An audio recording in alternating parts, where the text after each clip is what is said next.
Remember, you can get in touch with our Fearsome Foursome by emailing clubdubpodcast@mail.com and through Twitter, using the hashtag @clubdubpodcast.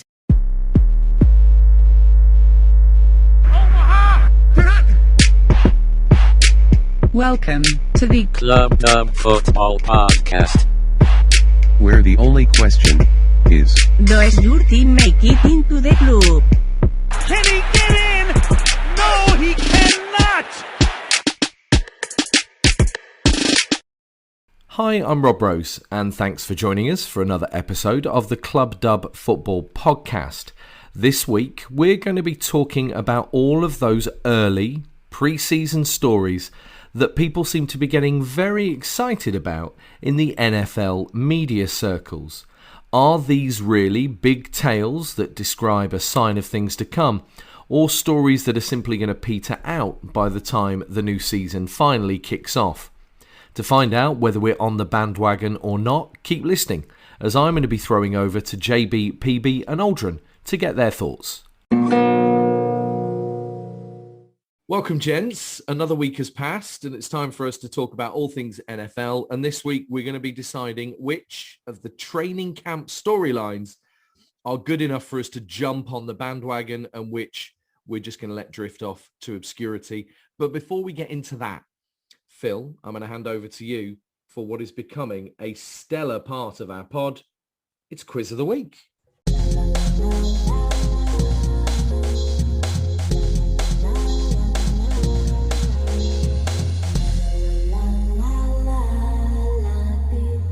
Welcome to Phil's Quiz of the Week.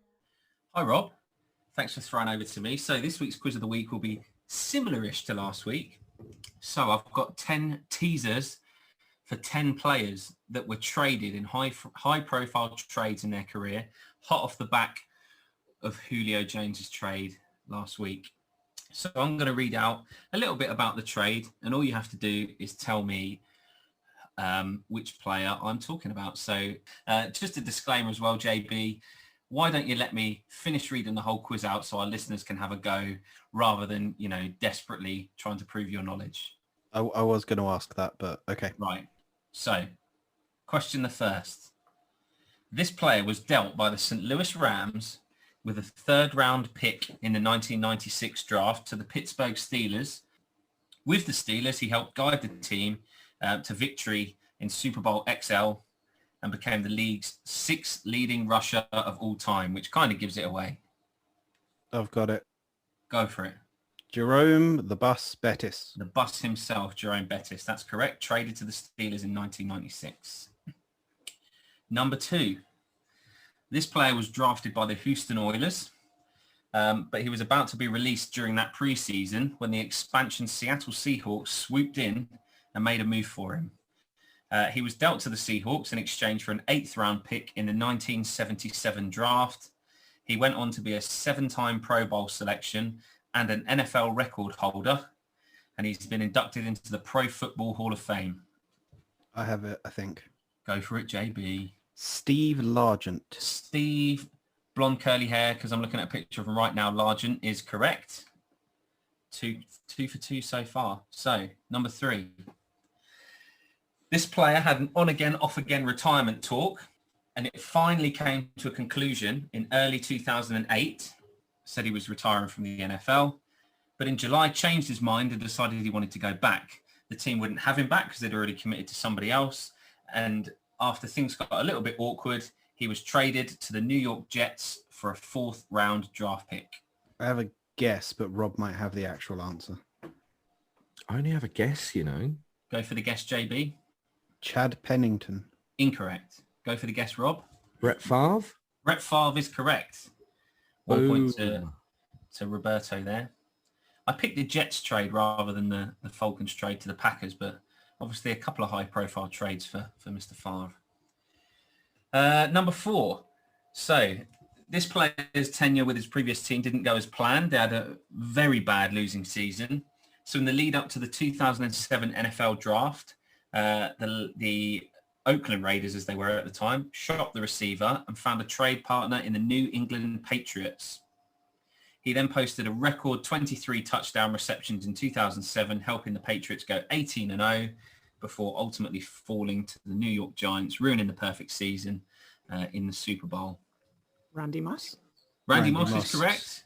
Randy Moss is correct. Well done, Aldrin. I know you had your hand up there, James, but I ignored you.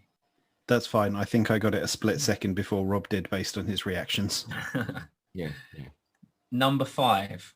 One for you here, Aldrin. So ongoing contract disputes that lingered for multiple seasons finally facilitated this player's move to Indianapolis.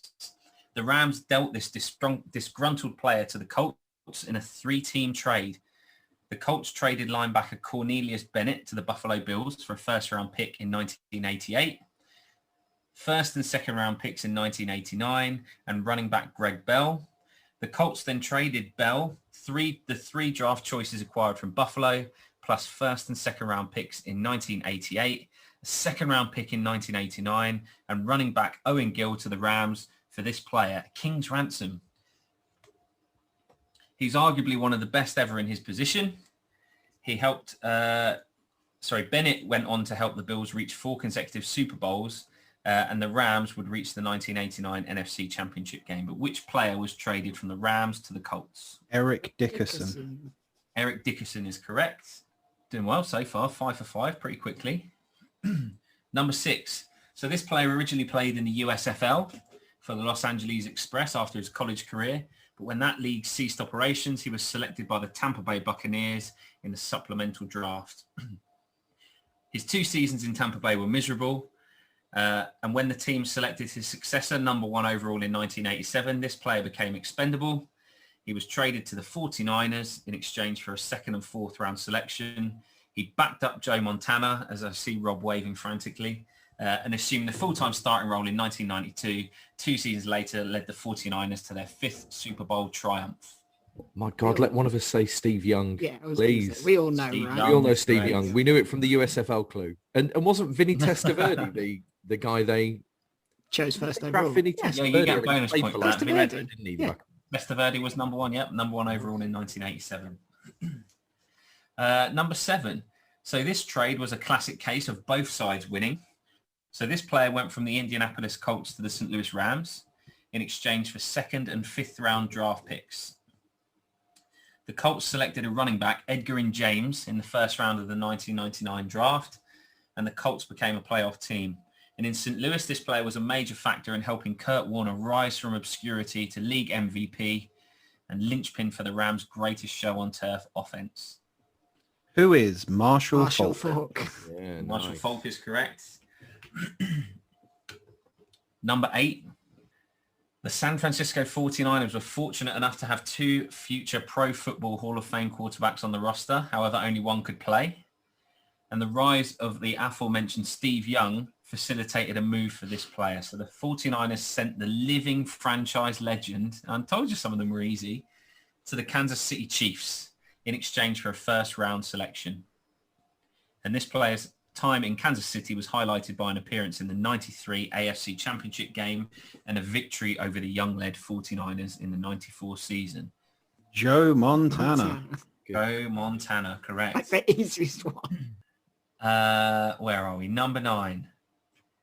So against his wishes, the Baltimore Colts selected this quarterback with the first overall pick in the 1983 NFL draft. He refused to play for the Colts, who were forced to deal the quarterback to the Denver Broncos. I feel like we covered this in a previous podcast somehow. Yeah. Love how it all Sloppy quizzer. Love how it all links together.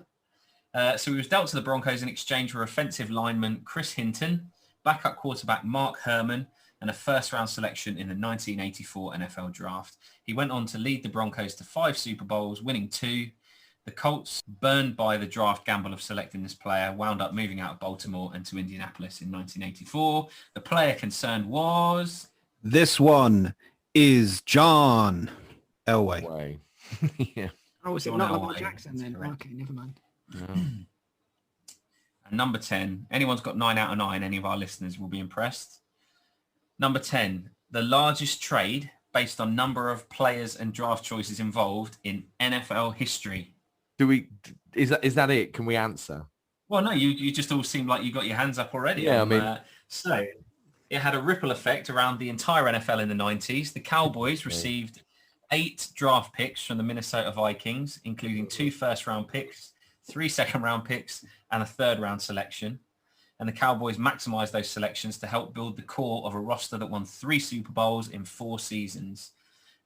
This fleecing of a desperate Vikings team that believed this player was the final piece of a championship puzzle is generally considered the most lopsided trade in NFL history. The player concerned was Herschel Walker. Herschel Walker, that's correct. 1989. Well done, lads. 10 out of 10 in reasonably easy fashion. And I have a feeling that the Vikings, was it the Eagles as well? And then he wound back at the Cowboys, I think, after their Super Bowl wins. But at the end of his career, I have a feeling Herschel Walker ended up as a Cowboy again. But yeah, along with Ricky Wharton, a few others that followed. Yeah, probably the most famous trade ever.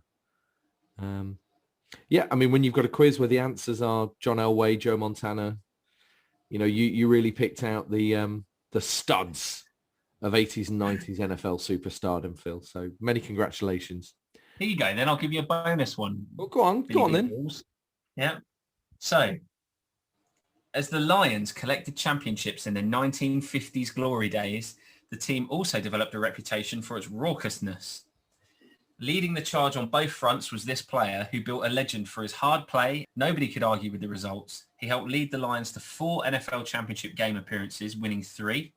However, the final title in team history left him bitter because he was benched in favour of another player.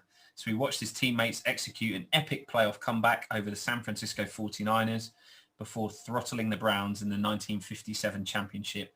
A year later, he was dealt to the Pittsburgh Steelers, after which he supposedly cursed the Lions with 50 years of futility. Night Train Lane? Bobby Lane. Night Train Lane. Right, if you get 11 out of 11 listening at home or in the car or wherever you catch up on our pod, now I'd be impressed.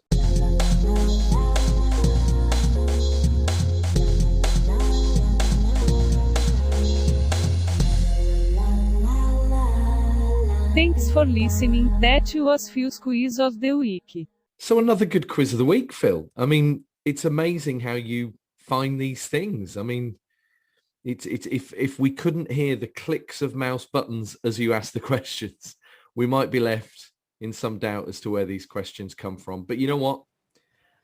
It is easier to critique than create, easier the search than sacrifice the time, Phil. So none of us hold it against you. Another good quiz of the week. Aldrin and JB, what are we giving that one? I think we peaked at an A- last week. That's a B+. Do you think I was thinking solid B minus? I think maybe a touch easy, but yeah, I think you're still up there, Phil. I think you're still up there. Your overall running grade, I think, is still one to be proud of. I kind of agree with Aldrin. I think that's a solid B+. I think in terms of content, you're probably right with like a B-, but in terms of looking at what went wrong last week and adapting to that, I think he gets bumps for that. Okay, all right. The generosity of our group continues to amaze and impress. So with the quiz in the rear view, let's get on to our topic today. And you'll be thrilled to know, guys, I've done all the hard work for you. I have been scouring the internet and the various beat reporters who write on teams currently throwing themselves into the early stages of training camp and New Year prep to see what are those early season narratives that can both delight and annoy the hell out of the average NFL fan.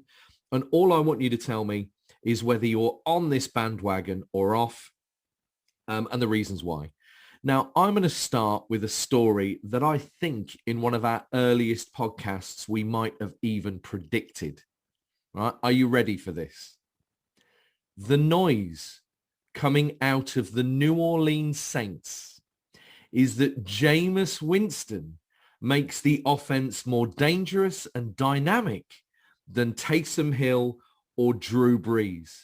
Taysom Hill has today come out in an interview and said that he would fully support Jameis Winston as the franchise superstar because they built such a close relationship working together last season. He's had eye surgery, Phil. His turnover problems are behind him. Is Jameis Winston the savior of New Orleans? And does he keep their Super Bowl window open? Because of the frantic arm waving I'm picking up over our Zoom chat. Aldrin, I'm going to break with pod tradition. JB, this one's for you. No. JB, I had my hand up first. Do you know what? It's ironic that you throw that one out there first, because I was asked this week in our Buccaneers chat, how do we think Jameis Winston's going to do this season? And I said, I think he'll be good for at least 15 picks. I don't know. It's tough, isn't it? I mean, I don't think he ever played behind a particularly good offensive line in Tampa, and he was always scrambling. And I think that led to a lot of his picks. I think some of them, go down on his record, but weren't his fault. I think of one that bounced off OJ Howard's helmet as an example and was picked up by the defender. So the 30 and 30 number is the headline grabber, but does it tell the full story? No. But I don't think you suddenly become a smarter player, overnight. I know that he sat there for a season and he learnt behind Breeze, and the coaching staff there is obviously arguably one of the best in the NFL. But I think he makes them he would make them a better offense than Taysom Hill, if that's the question, because I think Taysom Hill is the best gadget player in the league, although we'll see what happens with Tebow. But I don't think you'd rate him up there as a quarterback. And I think if you're looking at just as a standard quarterback, Jameis Winston outperforms Taysom Hill. But I don't know. He'll make them. It'll be interesting. He'll make them a different animal to Drew Brees, considering that he can throw more than 20 yards at the moment. That's a bit of a knock on a Hall of Famer. I mean, Drew Brees was quality, but I don't think they're going to be the same animal. I think they could be the team that that's been the contender for the last however many years that misses out on the playoffs this year. I could quite see that happening. So I don't think he makes them a real strong contender. I don't think he makes them I don't think he's going to have a fantastic, amazing season. I could eat my words. I think does he make them a better team than Taysom Hill? Yes. Does he make them a Super Bowl potential team? No. So, Phil, you're not on the bandwagon. JB's view was quite short and concise, Aldrin. Now, before I come to you, I'm going to give you the quote from NFL.com's Saints correspondent, Jim Trotter. And Jim says, the belief around Winston is not based on anything negative about Hill. It's more about the offense being dynamic with Winston under center. The former Florida star is showing he is the best pure passer, and his presence will allow Peyton to continue to use other players in multiple roles that will stress defenses. I'm going to give my opinion in a minute, but Aldrin, translate that for me into real world talk, please. I mean, what I take away from that is he can throw the ball better than Taysom Hill, which I don't think any of us would disagree with. That I think, like Phil said, Hill's a great gadget player, but he showed enough last year to show that he's not a brilliant pocket passer and he's not great at moving the chains if he's not on the run. So I kind of take that with a pinch of salt. I think Winston's just the best of a bad bunch there. If we're saying, does he make the offense better than Taysom Hill? Probably yes, purely because I think people have got a little bit used to the kind of Taysom Hill surprise that was last year. When he came into the starting lineup, it did offer something different, but equally it still offered a lot of turnovers, not necessarily loads of passing turnovers, but Taysom Hill was sloppy with ball security, and every time he went on the run, he was fumbling it or it was coming out of his hands when he got hit. So I don't think I disagree that he's probably the best quarterback in that room. Is he better than Drew Brees? Absolutely not. I mean, let's be clear on that. He's absolutely not better than Drew Brees, and I don't think he gives him a better chance of winning. I could see him being a fairly serviceable starter for them. I think they could do worse. It's an interesting conclusion you come to, Aldrin, because I think for me, the ceiling with Winston has always been so high, hence why his draft stock was as high as it was, in that famous who goes one, who goes two from his draft year. Also, I think what we've seen, you mentioned Taysom Hill. Firstly, I think Taysom Hill improved as a pocket passer in his starts with the Saints. But what Taysom Hill and ultimately in the season before Teddy Bridgewater proved is that Peyton can do pretty exciting things with quarterbacks who have to do little more than game manage. So I think Winston's ceiling is probably higher with Peyton than it was probably in most of his Bucs career. I mean, I think if Arians would have maybe given him more time, I think Arians is another creative kind of head coach in that mold. But actually, I think the biggest thing for the Saints is let's look at two factors here. They couldn't afford anyone better. I mean, they've got Jameis Winston on a bargain contract. Taysom Hill less so, actually, but they've got Jameis Winston on a bargain contract. He was the best around for single-digit kind of $1 million money. And the second thing is, I think it helps the Saints to have this plan now. I think the longer that quarterback controversy goes on, the more those guys split reps. The thing with Hill and with Winston is you're not running the same offense with them under center, are you? They're not interchangeable in an offense with the skills they bring. Am I on the bandwagon? No. I think Winston is actually probably closer to a burnout season, which could be his last real chance as an NFL starter. But you know what? Is this not the most predictable of NFL storylines? I think, like I say, in one of our first podcasts, we mentioned that we would be talking, sometime in the future about is Jameis Winston the savior in New Orleans? So I think, JB, I know you were brief, but you're sticking with no. So for our first bandwagon tale, it's 0 for 4. None of our pod quartet are giving that too much time. So in which case then, I'm going to move on to the second, which is the Tennessee Titans have this week become a new AFC superpower with the addition of Julio Jones, who has said that with all of the offensive stars they have, they are no longer a team that any defense can cover. So sticking with our previous order, JB, has Julio Jones made the Titans preseason Super Bowl favorites in your mind? Oh, up until you said preseason Super Bowl favorites, I was completely on board on this bandwagon. I don't know if they're necessarily Super Bowl favorites, but I think they are definitely amongst the contenders for it. And be prepared for some bread advert music going over this, because we're going to go back and we're going to talk a little bit about the Denver Broncos. In one of their Super Bowl winning performances, their star running back was overcome with a migraine and couldn't see. Mike Shanahan instructed him still to go in because they were running a fake run and no one would believe they were running without him being in the game. Julio Jones is not, as far as I'm aware, inflicted by a migraine that means he can't see. But the threat of him on the opposite side to AJ Brown means defenses opposing the Titans can't stack the box to prevent Derrick Henry, or try and prevent Derrick Henry from doing anything. Weirdly enough, today, someone on Twitter had shared the 99-yard run he made against the Jags that time, when he kind of ran through what felt like everybody on his way to the end zone. If Henry can do that when he's got to go against everybody, what's he going to be like when he doesn't have everyone looking at him because you're worrying about who Jones or Brown are going to get the ball from? And I think that's even putting Julio Jones down as just a decoy player. I think Jones has still got quite a lot left in the tank. I still think he can contribute quite well to the team, especially for a guy who, by and large, has never been vocal about needing the ball or needing particular, he doesn't care about his stats. He doesn't care about his number of touchdowns. He has always said in interviews, the important thing is that the team wins, not that I have a really good game. So I think he's definitely improved them. And yeah, if this ends with the Tennessee Titans winning the Super Bowl, actually, I probably wouldn't be surprised by that. So a quick name check to say, I think the running back you're referring to is Terrell Davis in that famous Broncos story, to give that is correct. News. So is this our first one of the pod? You're on this bandwagon. I mean, I know you said you were a bit hesitant when I said Super Bowl challengers, but they haven't been far off in previous years.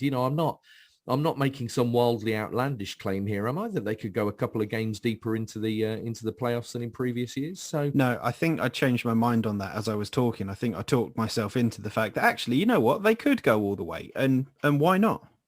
Nice. Well, who am I coming to next? PB. Julio Jones is the difference maker in Tennessee. Convince me otherwise.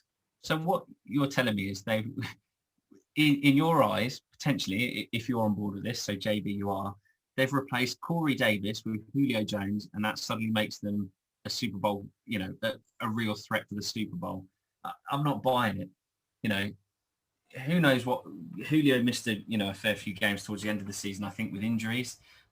He's an aging receiver. I still think he's absolutely up there as one of the best receivers in the game, you would assume, and early in the season we'll find out if that's the case. But I think Tennessee had two good receivers, really good receivers last year in terms of AJ Brown and Corey Davis. They've still got Brown, and they've just replaced Davis with Julio. I think they're almost not as good after that as they were last year. I mean, I rate Adam Humphries, and he was there last year and he's not there this year. I've just taken a look at their wide receiver core, and there's nothing that I really feel is outstanding outside of those top two. And obviously I'm going to compare that with other teams, and I'll go straight to the Buccaneers. And, you compare AJ Brown and Julio Jones, that they've got two, and we've got Mike Evans, Chris Godwin, Antonio Brown, Scotty Miller. Oh, I can't even think. Yeah, nobody else is interested in the Tampa Bay Buccaneers.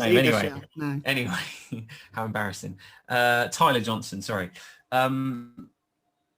Such a massive, deeper receiver core. And I think if you're talking Super Bowl favourites, the first team to ever, return all 22 of their Super Bowl starters, I think will naturally start out as the favourite again. But I don't think anything changes for the Titans. I still think they're a run-first team, with a back like Derrick Henry. They're always going to go to him first, I think, and that's going to be, he's the best player on that team. So I think that's going to be the focus of that offense. And, they had two good receivers last year, so I just don't see it changing a whole lot from what they were the last couple of years. And if you want a, immediate off the top of my head hot take that could be really ridiculous by the end of the season, I don't think Derrick Henry's going to have as good a season this year. And I would potentially say after two big seasons with big workloads, we could see Derrick Henry miss some time on the injury list this year. So no, I'm not on the bandwagon for this one. So this bandwagon becomes slightly less of a force. So we're 1-1. Aldrin, where are you putting the Titans and their chances of success? The thing that made me think when you were talking about the bandwagon is going back to a few weeks ago when we were talking about off-season moves and the upcoming draft and all that kind of stuff. And you made a point, Rob, that the Titans are a worse team this year than they were at the season's end because they've let a few good players go and they haven't replaced them. Now, I think Julio goes a little way to replacing Corey Davis. And let's not get it wrong. He's a much better receiver than Corey Davis. But equally, you've still got that risk of, is he going to play 16 games? Probably not. I think we've not seen him play 16 games for a number of seasons now, and that's kind of par for the course. And like you say, they've let not just one receiver go, but a number. My limitations with the Titan come back to the quarterback. I mean, I think I really like Ryan Tannehill, don't get me wrong, but the reason he's been so effective in Tennessee and he wasn't in Miami is he's been asked to throw the ball a lot less. He's not making a lot of the snap decisions at the line. He's not chucking the ball downfield a heck of a lot. It's give Derrick Henry the ball and let him pound the rock, and that's how the game goes. So the reason I'm not on the bandwagon is I think that the trade maybe brings them slightly closer back to where they were last season. I don't think it takes them above where they were last year. And I don't think the rest of the roster's improved enough to make them any more serious threat than they were last year. I think they're a good shoe-in for the playoffs probably, but going beyond that and getting to the Super Bowl, I don't see that. God, so what started with some initial positivity by JB is very quickly disappearing. And I'm going to probably end up with a similar conclusion, but I get there from a very different route. I have no issue with Ryan Tannehill at all. I think Ryan Tannehill is far better than the Titans could ever have expected him to be when they, picked him up years ago. What I will say, though, is let's go back to JB's point, where JB says the challenge is that teams will no longer be able to stack the box against Derrick Henry. Yes, they will. If you think Julio Jones is going to get double covered when the guy is 32 years old and 3 years removed from being a top tier wide receiver, like Aldrin said, he's not been playing the games. He's not been durable enough to be a real difference maker. I just think that if you are getting on this bandwagon, it's not about whether you believe in Ryan Tannehill. It's not about whether you believe in Derrick Henry. It's whether you believe in Julio Jones. Because a peak Julio Jones does what Julio Jones is saying they're going to do. A peak Julio Jones is a guy who's going to have more opportunities because of Derrick Henry. I don't necessarily see it the other way around. I think Jones would probably have to return to his absolute best for Henry to get any kind of easier treatment in the NFL. I think he is, for every defense game planning, playing against the Titans, Henry will be the first kind of offensive strength that they want to try and take away. But equally, you know, stranger things have happened than Julio Jones having this new lease of life, this time amongst a new franchise, actually an opportunity where he doesn't have to lead that franchise as wide receiver one. I think Brown will absolutely fill those shoes. So, I mean, for as much as I probably sound like I'm talking myself out of this, I'm probably on the fence a bit. I think it comes down to how fit and how much of a level will Julio Jones himself play at. And I think for that, the only thing that makes me decide against it is if the Falcons really thought they were trading away top tier Julio Jones, he wouldn't be sitting in Tennessee for a third and some loose change. I think that's probably, you know, it's very fine margins for me, but I think we're going to end up 3-1 against going on that bandwagon. But actually, you said it, Phil.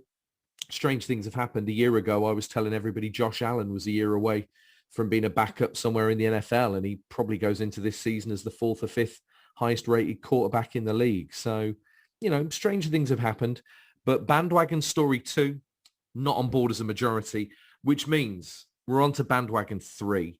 And really, by the guidance and sheer guile of regular listener to the podcast, Glenn, I'm going to talk about New York's footballing giants and tick off that box. So Danny Dimes and a new look offense that, of course, includes arguably the best wide receiver available in free agency in Kenny Golladay, are going to take the field with Saquon Barkley fit and all of the pieces in place for young but exciting head coach Joe Judge to make a splash. Are the New York Giants about to make their Buffalo Bills style leap to once again become NFL contenders, or are we 12 months away from a general manager, head coach, and potentially franchise quarterback being shown the door? JB, which do you think of those is a more likely outcome? I'm coming to you first. So before they obviously just want to give a shout out to Club Dub Football Podcast, number one super fan, Glenn. We appreciate this question obviously being thrown in for him.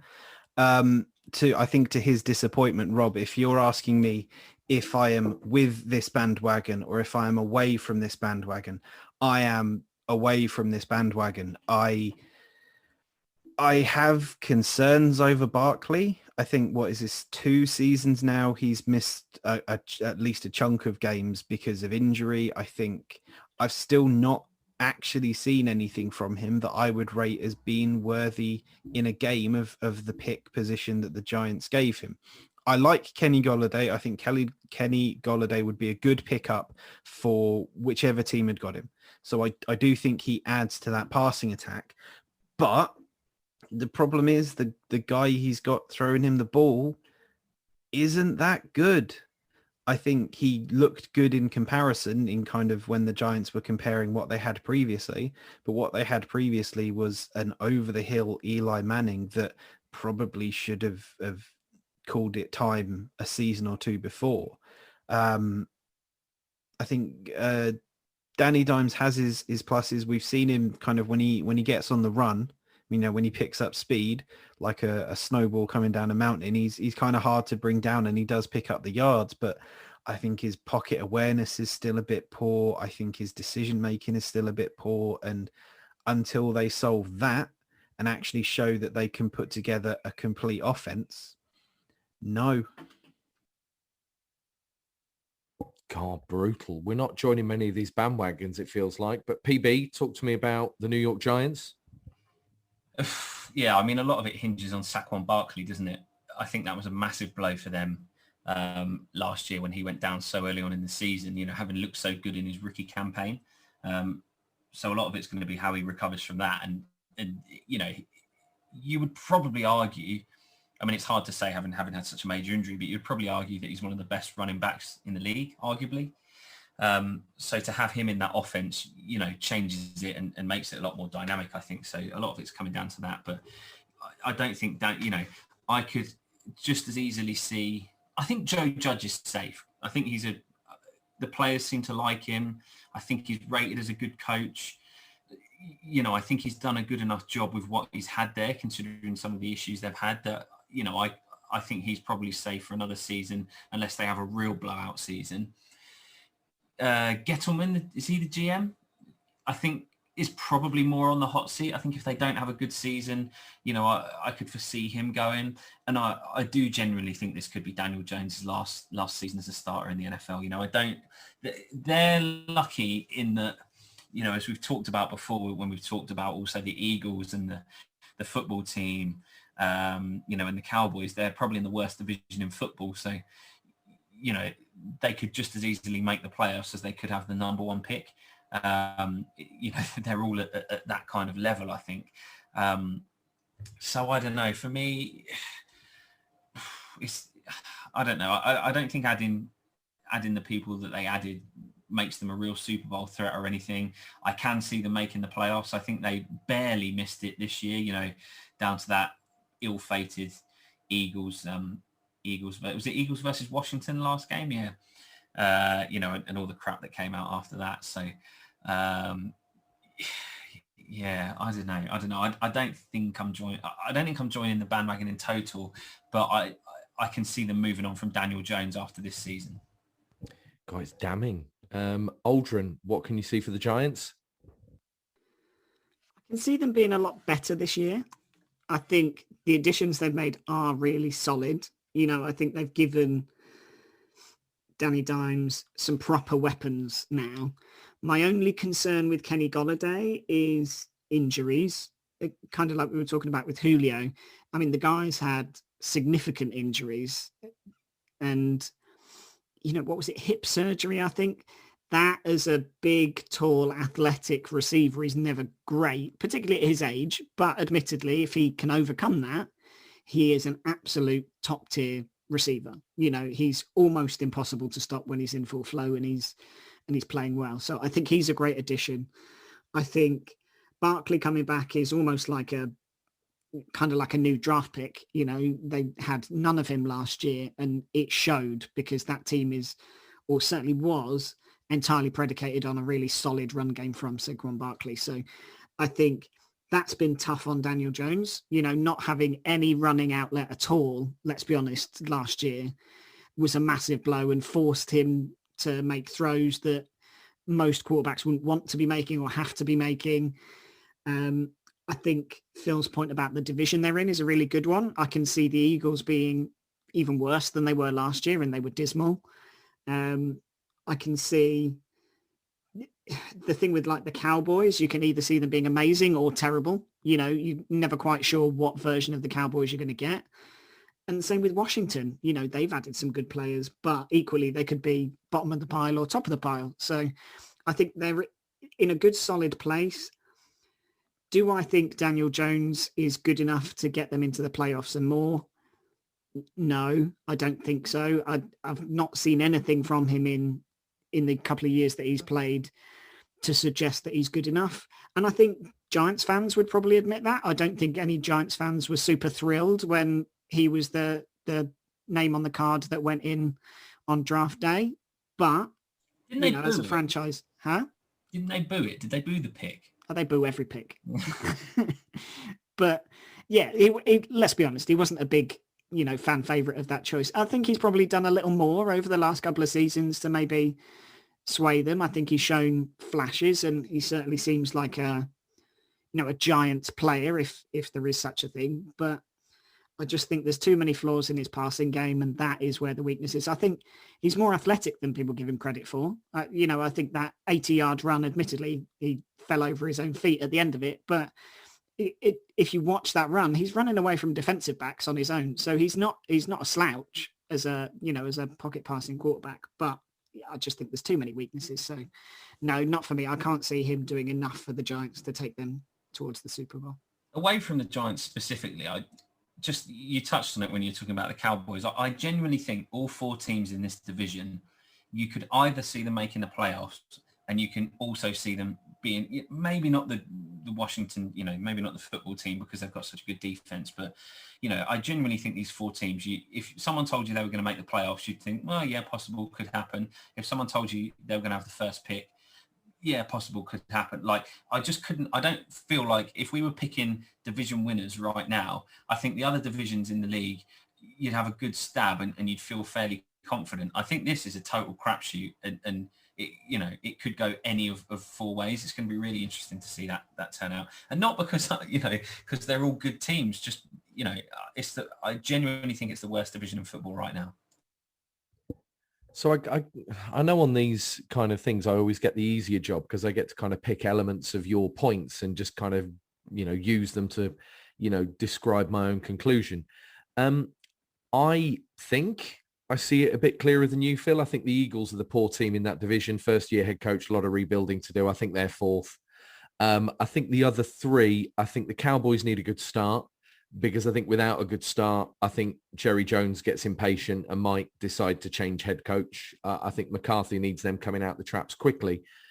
Do you know what? I'm not sure I'm on the bandwagon, but of all the ones we've done so far, this is the one I'd most like to be on. And here's why I love it, right? Because Aldrin's right about Kenny Golladay. On his day, brilliant, not stayed upright long enough for us to really see what kind of top-tier receiver he could be. But Dave Gettleman believes in him, because not only did the Giants go out and get him, and I still believe probably the best free agent wide receiver that ended up hitting the market, with Allen Robinson being kept in Chicago, but they paid him a fortune. I feel like you're intentionally snubbing Chris Godwin every time you say that. Godwin didn't... Kenny Golladay is the bet, in my opinion, Phil. I'm sure we can come back to Chris Godwin on the Chris Godwin podcast that'll be coming down the line in the next 3 or 4 weeks. We were talking about receivers, though, Phil, not blockers. So yeah, I mean, Golladay, I don't know much about his blocking ability. But Kenny Golladay, not just for me, but for many people, was the best free agent wide receiver available. The Giants went and got him. They went and paid a fortune, and he gives them not only a deep threat, but a physical, competitive deep threat. This is a guy that can go up and get the ball in a way that Giants receivers for probably a few years now, they've not really had that type of talent. Now, the reason I love that is I think if you look at what Daniel Jones can do, his skill set is unbalanced for me. Aldrin's already said it. He's great with his feet.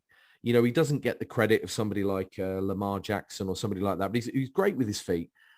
But he's great at throwing deep balls. He throws these lovely rainbows that, can travel 40 or 50 yards in the air.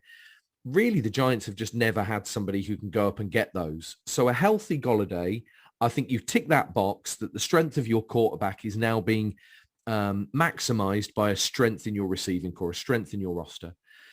Where I disagree with you, JB, is I think Saquon Barkley is the real deal.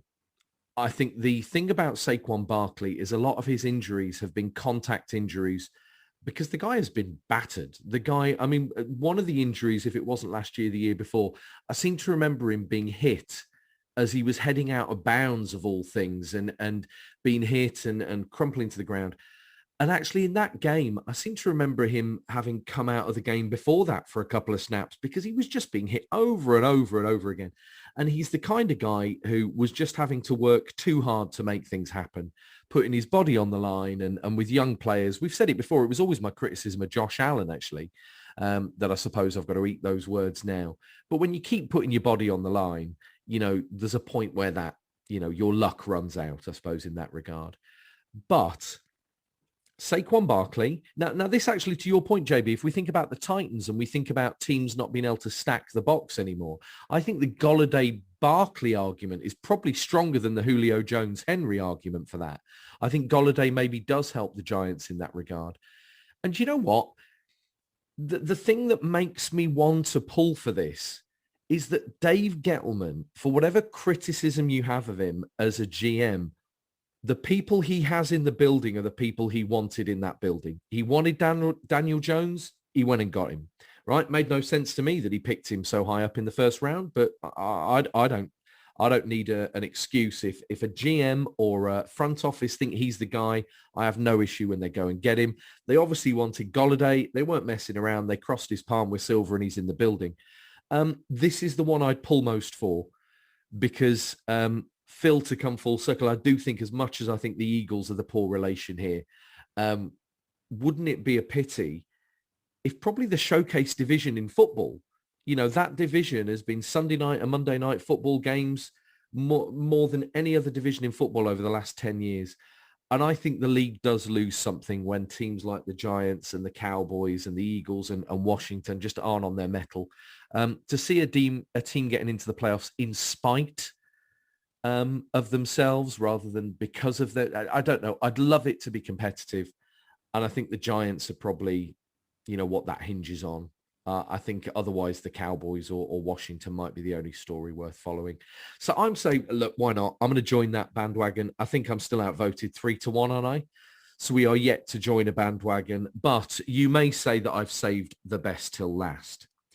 Because, gentlemen, if you were to be a beat reporter in Glendale, Arizona, there is some excitement in the desert that the Cardinals have added true top-tier talent in, again, another former star wide receiver who's looking to bounce back in AJ Green, but also more formidably in JJ Watt, a guy who has pushed belief into that roster and made sure that even practice sessions are delivered at a high tempo and pace.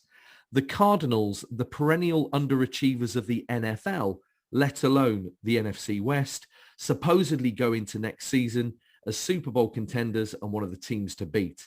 I think you know what I'd love to be true, but JB, am I looking too much into this? Can JJ Watt truly galvanize the team and be such a difference maker? Yes. Yeah, I am absolutely on board with this one. I think that one of the things I think that the Cardinals have often missed is that loud voice of leadership. I think they have had leadership.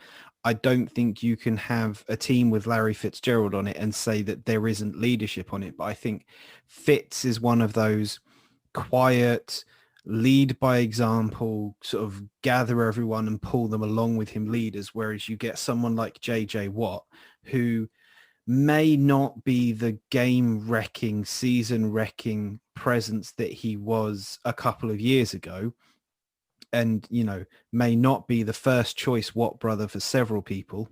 Hello, TJ.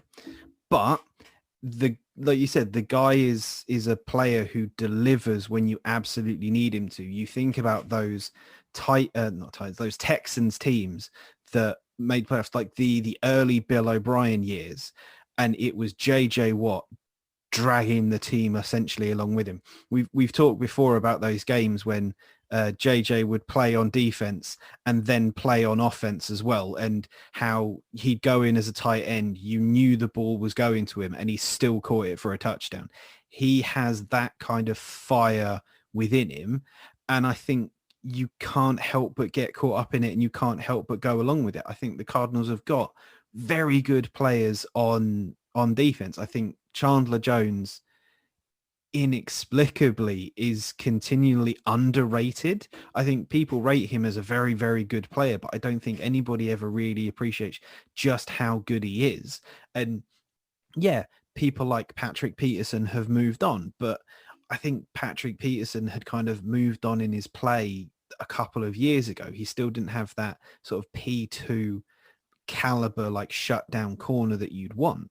And I think getting someone like JJ Watt in there to kind of just give everyone a beacon to just gather around and play is the difference the Cardinals probably could need. I think they've got offense sorted. They said you've got DeAndre Hopkins, you've got AJ Green who can still contribute, you've got Christian Kirk, you've got a solid run game, you've got one of the better young quarterbacks I think we've got in the league, like absolutely one of the best rushing ones that you can get, and I think there's a lot to be excited about. I am absolutely on this bandwagon. PB, follow that. I would probably say I'd be on the bandwagon if they weren't in the division they were in, but I think it's such a tough division, that one, to get out of. The Cardinals were unlucky to miss out on the playoffs last year. I think you know what? Actually, no, I think I am on the bandwagon, because I think that the trouble with the Seahawks and what Russell Wilson's been complaining about, you know, and why he arguably wanted to leave, if that was true, is the fact that he gets hit so much and his offensive line is, you know, hasn't been great. And then I think, you know, a division rival to then add one of the best defensive players of the last decade, you know, to add to that kind of woe. Yeah, so it probably does push them over the edge a little bit more. So yeah, actually, I probably am on the bandwagon. I don't necessarily think they're a Super Bowl threat.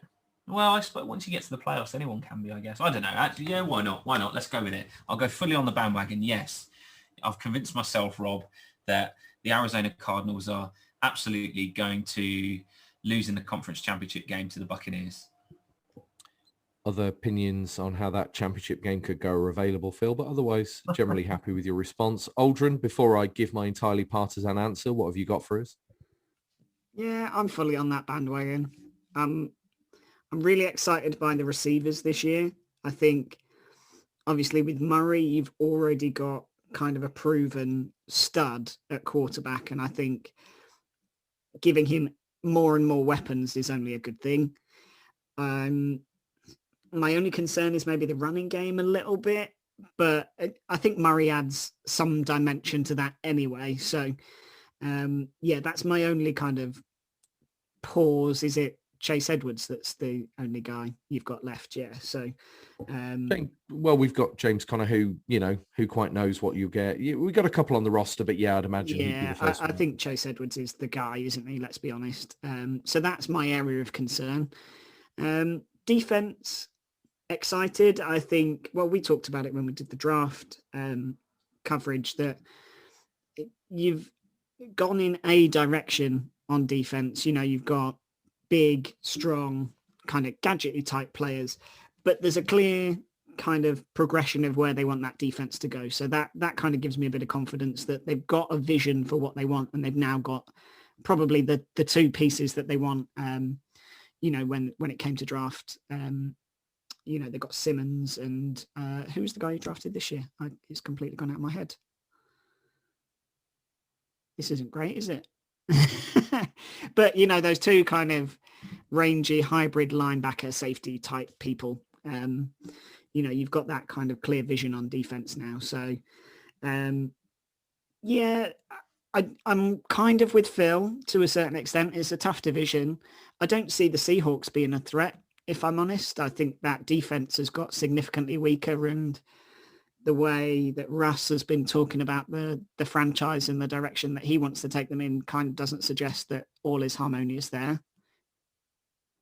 The Rams, I don't know. The Rams are a confusing one for me. I don't know if they're better or worse than last year. I think they're better, but then equally they could fall off a cliff and be significantly worse. So I don't know. 49ers, again, I'm not 100% sold on. You know, I think they're maybe a year away from playing Trey Lance. And if they play him earlier, I think it's maybe too soon. I'm open to being proved wrong because the guy's an athletic freak, but I think it's maybe too early for an NFL start. And Jimmy G, I don't know what you get with Jimmy G, really. I think you get a bit conservative, you get a bit injury prone, but injury prone is kind of the order of the day for their team in the last couple of years. So I think while it's a tough division, it's one that the Cardinals could comfortably outperform if they go for it. And I think they're going for it this year with the, you know, the offensive moves that they made and in the kind of direction they're kind of forged the franchise in. So yeah, I'm on board. So I think it's a really good thing to pick out Zaven Collins alongside Isaiah Simmons, because you're right. I mean, I think Steve Keim, the GM, described them as two big tree trunks in the middle of the field. JB, your point I agree with. I don't think we are stronger without Patrick Peterson, but I don't think Patrick Peterson was the shutdown corner he once was. I think we're left in probably just a pretty similar position. Aldrin, to your point, I think the Rams still do have shutdown corners. I think Matthew Stafford is so big for them. I think if he improves them, I think they could still be the team to beat. Maybe this is just me being slightly pessimistic, but even with everything they've got going on and all of the problems and supposed disharmony, I can't say to you that the Seattle Seahawks won't be in the mix. You know, it seems bizarre to me because they don't really seem to have done much to that roster that would, you know, fill me with confidence as a Seahawks fan. Whereas I think the Rams and Cardinals have. And just quickly to loop round to your point, Aldrin, yeah, I think so much with the 49ers depends on what they do at QB. If they want to win next year, I think Garoppolo at quarterback gives them a better chance, but whether they'll give him half the season, whether this will be a Bears Fields type scenario that we're imagining, that maybe Trey Lance comes in halfway through the season, I don't know. Getting Hudson at center, getting JJ Watt, getting AJ Green, you know, really going out and getting these players for both offense and defense are key. The reason I like AJ Green, and I think like Julio Jones, he is past his best, but AJ Green for me is all about the red zone. I think we were so challenged in the red zone. And I think you're right, Aldrin, you'd be worried about the run game if you couldn't, with Kyler Murray, design runs. I mean, he is a quarterback you can genuinely design runs around. I don't know. I'm going to slightly stay off the bandwagon because I don't want to tempt fate. But I do think as a Cardinals fan since the mid-'80s, it's probably as talented a roster as we've had. I think you go back to maybe that Arians roster that year we made it. Well, actually, not the year we made it to the NFC Championship game, probably the year before when sadly we had injuries really that cost us any realistic chance of going deep in the playoffs, losing Carson Palmer and so on. But yeah, I think it's got to be as talented a roster as then. And Larry Fitzgerald, you know, who imagined there would be a year where the Larry talk wouldn't seem pivotal to our success or failure. You know, I think I can see he's doing well with or without him. So where did we end up? Were three of you on the bandwagon? Do you know what? It's a win either way then. So I'll sit on the fence a touch and not tempt fate, but you guys can tip the Cardinals over the edge. So I've got one more to go. Cardinals fans or staff members listening, that's Cardinals super fan Rob Rose not backing his own team. Not wanting to tempt fate was the phrase I used, Phil. Thankfully, I edit this podcast, so that might never even make it to the final cut. Who knows? Who knows? It might be annoying enough for me to take matters into my own hands, comment like that. But anyhow, I've only got one left, and then I believe Phil has a bit of a Brucey bonus to round us out. But my training camp storyline is even after an injury to their supposed starting quarterback in camp, the New England Patriots already seem to be losing faith in Mac Jones. Mac is now evenly splitting quarterback reps at camp with perennial underachiever Brian Hoyer and their other youthful failure, Jared Stidham. Is this the beginning of the end for young quarterbacks coming out of Gillette Stadium? JB, what do you think's going on with New England? As much as I would like to take a different tact and a different approach with this, I think what we are experiencing is just Bill Belichick coaching the Patriots. This is a guy who almost universally cannot get excited about anything at all.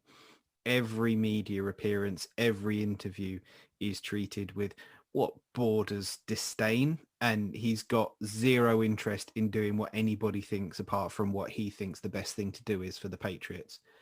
I think what we're watching is a quarterback being brought along slowly. I think the expectation that because Mac Jones is a number one pick that he needs to come in and he needs to show starting behavior and starting caliber flies in the face of what we were talking about. And I think all of us on the podcast agreed that Mac Jones was probably the worst out of the 4 or 5 potential first round quarterbacks. And I think what we're seeing is just Mac Jones is playing at a Mac Jones level, and he's a rookie. It's his first kind of NFL experience. It's not even training camp yet. I think it's just organized team activities. So as much as there is a part of me that would love the Patriots to be on the decline and for us to not have that legacy hanging around, I think kind of to borrow a NASCAR phrase for us, Rob Rose, I think it's time to pump the brakes on that. See what happens. I really hope that's not trademarked. I have a horrible feeling it might be. But anyway, no, I love it. So JB, You're saying nothing to see here. What about you, PB? What do you think about New England?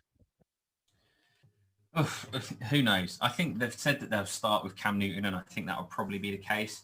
There's a lot of talk about him having a better second year. Now he's learnt the playbook a bit more. Things are a little bit more normal after COVID there. And he'll work well in the Josh McDaniels offense, but I don't know. I could see Mac Jones starting by mid-season at the latest, to be honest. But yeah, who knows? Your guess is as good as mine. It's almost like going back to the division winner conversation in the NFC East. I could easily see Cam Newton still starting for New England at the end of the season, just as easily as I could see Mac Jones being the starter by the end of the season in New England. So it's an odd one. I honestly couldn't say either way, how it's going to go. But I don't think it's the end for young quarterbacks in New England. Mac Jones is absolutely the future there. They traded up for him. So yeah, if it's the end of young quarterbacks is the bandwagon, then no, I'm not on the bandwagon. And Aldrin, what do you think? Sign me up for a seat on that bandwagon. I kind of said it in the draft analysis. I've never been convinced by Bill Belichick's quarterback drafting. I know that, they hit it rich with Brady, but ever since then, they've been perennially looking for a replacement. And, they've all been pretty significant flops. Most of them have barely even gone on to be starters elsewhere. So I'm not sold on the players they've drafted. I was never sold on Mac Jones. I think he's a third round player at best who snuck into the first round thanks to media attention and glamour that went with that. I don't think any of his play or his pro day suggested that he was a first round draft pick. And I'm with JB to a degree. I do think there's a fair amount of Bill Belichick never shows his hand and doesn't get super excited about anything, and certainly not first-year quarterbacks.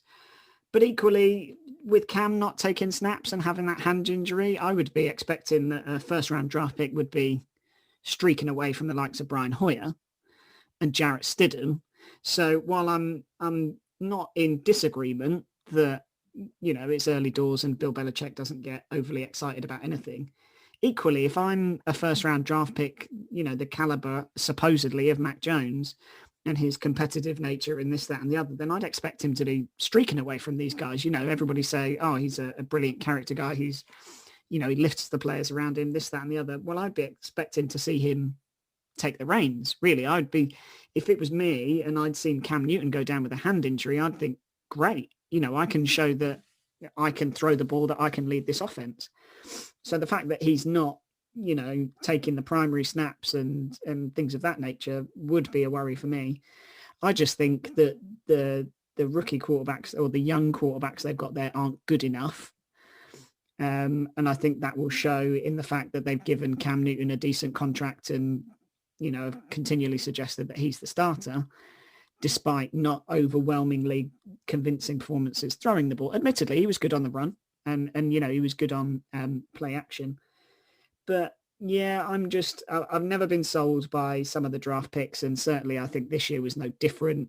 I think you could easily lump Jones and Stidham into the same bracket of talent and ability to lead that offense. And I think we've seen enough that, Stidham's not the guy. And I think in a year or two's time, we could be saying the same thing about Mac Jones lingering around vying for the third QB spot in behind perennial backup Brian Hoyer. So, yeah.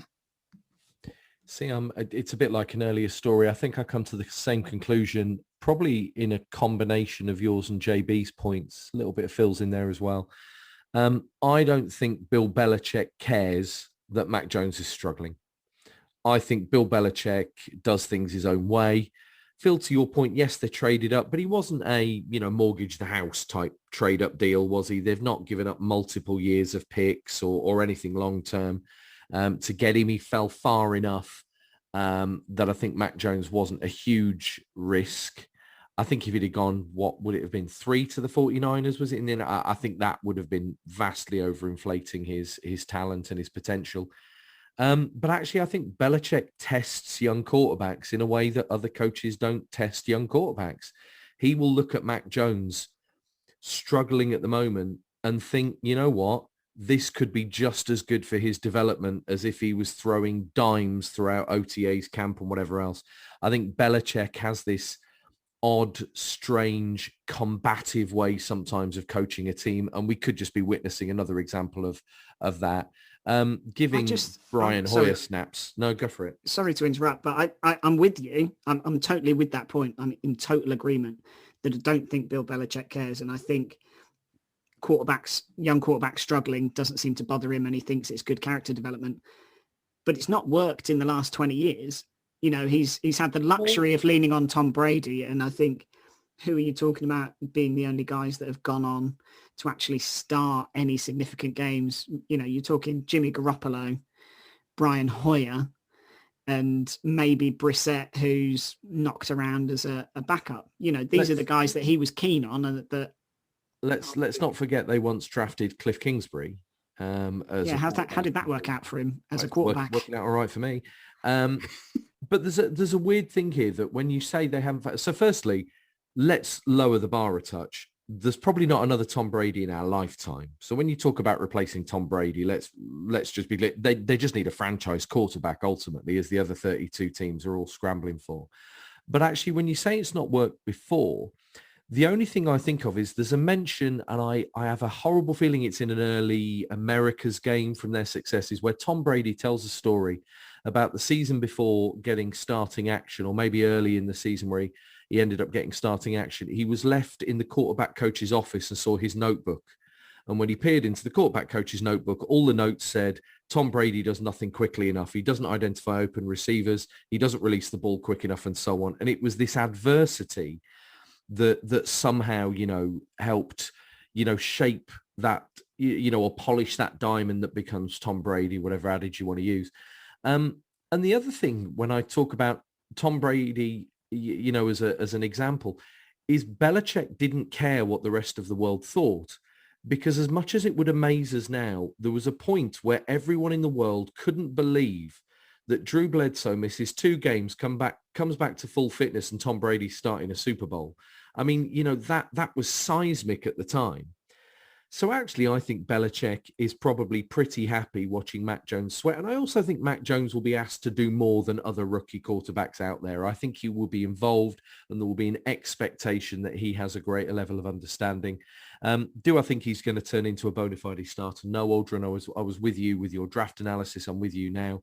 But is there a bandwagon to get on here? No. I think the closest we might get to a bandwagon is there are 4 quarterbacks in New England, and I'm not sure any of them are good enough. Again, we've talked about regular listener to the show, Glenn, regular listener to the show. Nick is somebody we talk to about this regularly. And do you know what? I just think they're a bit short of talent. I don't mind them having a swing for Mac Jones. I just think they might be having a swing again in the draft in 12 or so months' time. So that rounds out my bandwagon stories currently bouncing around the NFL. But Phil, just like your quiz of the week, I understand you have yet another bonus to throw our way. What's the bandwagon you think we should be considering, sir? Well, it's funny you should say that. Sticking with Nick's New England Patriots, at another position with a player that I know well-ish, fond-ish memories of. But my bandwagon to throw over to you guys is that in a kicking room that also includes Nick Folk and Quinn Nordin, Roberto Aguayo will win the kicking job with the New England Patriots this year. Famed college football record holder, most accurate kicker, Roberto Aguayo will win the kicking job with the New England Patriots this year. Trust you to pick out a kicker. Goodness me. They're not even football players. As most NFL coaches will attest. The views of James on kickers are not the views of the rest of the Club Dub podcast. So, PB, if you're kind of assuming host responsibilities, then who are you throwing this over to first? I think as you've gone last every time, I'm going to throw it to you first, Rob. Well, I tell you what, I think I've got to be with Aldrin. I'm not sure kicking battles necessarily generate a bandwagon of kind of fan involvement. But I will say this. There are sometimes cases where a kicker just finds a home. For me, when you watch an NFL kicker, it's a lot like, when you watch a tennis player in those breaks between games, so much of it is mental. And if you find the right kicker in the right spot who can just find himself in that zone, remarkable things are possible. So Gillette Stadium outdoors, difficult. I don't know. Well, look, I mean, we're talking an era where they don't have a superstar kicker on the roster at the moment, do they? And they've been very fortunate, the Patriots, over the last 20 years, really, to have two of the greatest of all time, arguably. Do I think of the three names you've mentioned, I would be putting my money on Aguayo? No. Do I think this is even a bandwagon? Not entirely. But do you know what? There's three guys in that building, and if someone gets hot at the right time, they're going to win that battle. So look, if it puts a smile on a face and it adds something different, why the hell not? I'll say, if you think Aguayo's going to be the kicker, who am I to argue? I'm with you. Rob's on the bandwagon. There we go. JB, over to you. Sorry, I was trying to take myself off mute. I was so stunned by this. Honestly, once we are done recording, Phil, I am happy to have discussions with you around any kind of food-based wager that you might want to make on this. But I think there are better chances of me settling down with Hollywood superstar Jennifer Lawrence than there is of Roberto Aguayo having a successful career in the NFL. Please accept my apologies, Roberto, if you are listening. I just love the fact that JB has a haircut and all of a sudden he's aiming for Jennifer Lawrence. I love this. Wow. Tell you what, talk about a guy getting some post-pandemic confidence back. You're flying, JB. Flying. You got to love yourself before anyone else will love you. Fair enough. So Rob is on the bandwagon. JB, you're not. So 1 for 1. Over to you, Aldrin. I think Rob's point is a valid one. I think with kickers, you get these weird years where they just turn up and it goes right in a franchise or an organization, or just for a year, a kicker gets hot and they're amazing.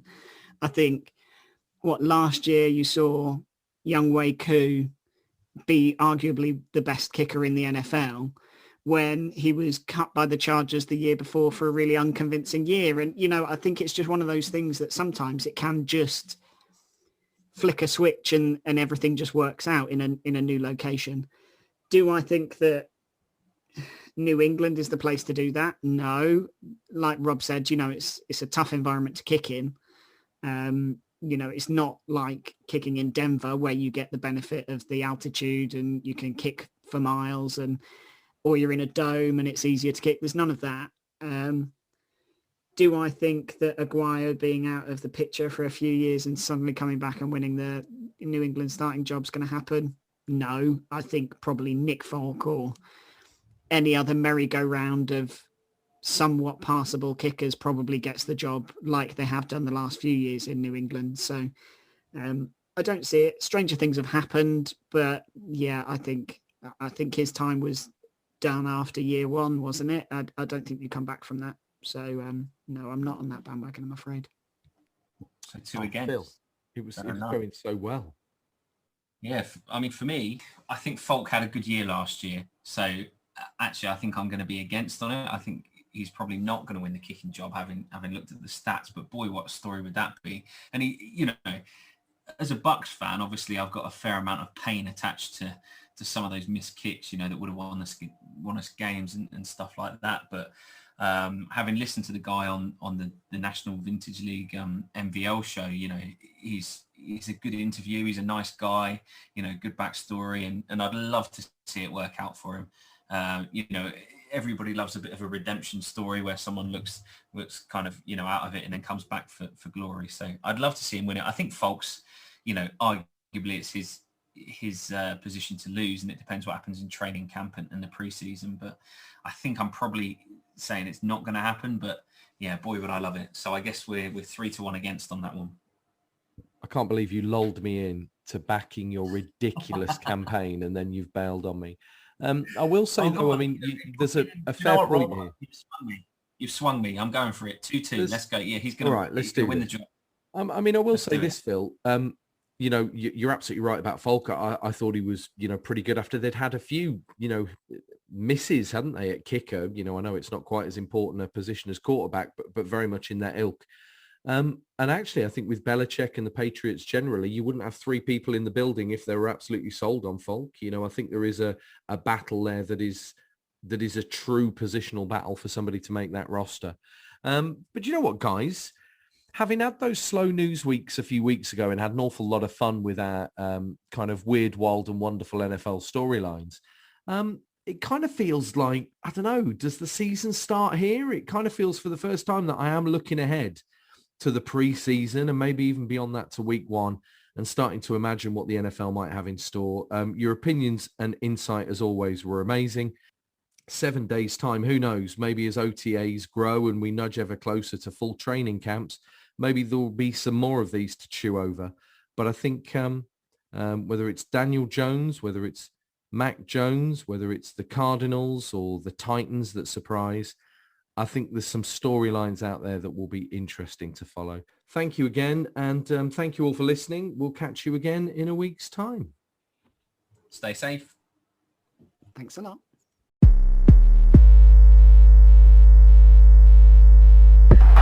This is amazing.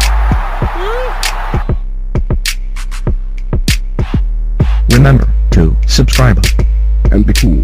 Tell your friends. The game is over. The game is over.